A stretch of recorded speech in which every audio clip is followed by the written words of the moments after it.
friends from the old school, the new school, and the unschooled. I went to a Western store in Los Angeles and bought saddlebags that I carried over my shoulders for the last 5 years of my travels. In the bag was my book.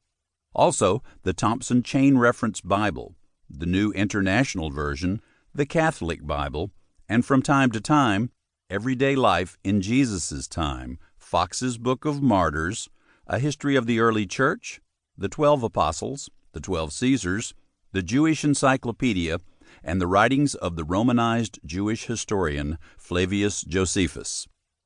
June read each and every page, and in her painfully honest way let me know what she thought. I listened, waited, prayed, and then acted upon my own judgment, as I did with other, less outspoken critics. A reporter asked me, "What is this about a new book you're writing?"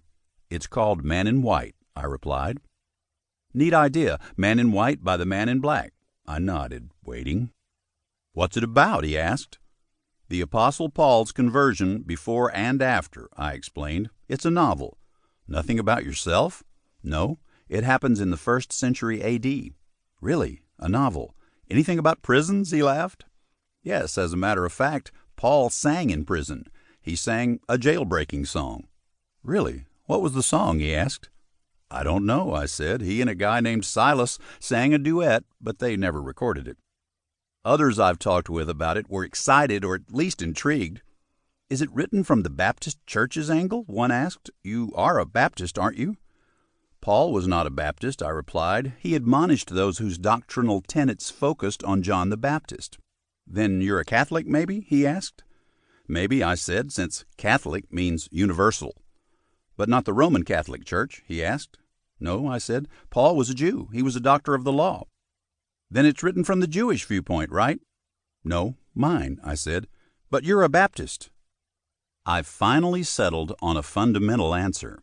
I, as a believer that Jesus of Nazareth, a Jew, the Christ of the Greeks, was the anointed one of God, born of the seed of David, upon faith as Abraham had faith, and it was accounted to him for righteousness, am grafted onto the true vine, and am one of the heirs of God's covenant with Israel. "What?" "I'm a Christian," I said. "Don't put me in another box." There was a long pause, and then he said, "Really? Adolf Hitler was a Christian." "He was not," I argued. "There was nothing Christ-like in what he did." "How do you know?" he asked. I thought for a minute. "I don't really know," I said, "but Jesus said, 'By their fruits ye shall know them,' and I've seen his fruits." "Where?" he asked. "At the Holocaust Museum in Jerusalem," I said. Thanks to Ken Overstreet, Jay Kessler, Dan McKinnon, and all at Youth for Christ. Thanks to Dr. David Weinstein, Chancellor of Spertus College of Judica in Chicago, for his invaluable contribution. Karen Robin, wife of my agent Lou Robin, is a diligent student of Christianity, and in recent years a convert to Judaism, in which she has dedicated herself to studies in the law and tradition, ancient and modern. She most graciously caused me to search out and prove numerous Hebraic pieces of my narrative. To her I am indebted, as I am to her husband Lou, who confirmed, or at times added with a few words, a feast of food for thought.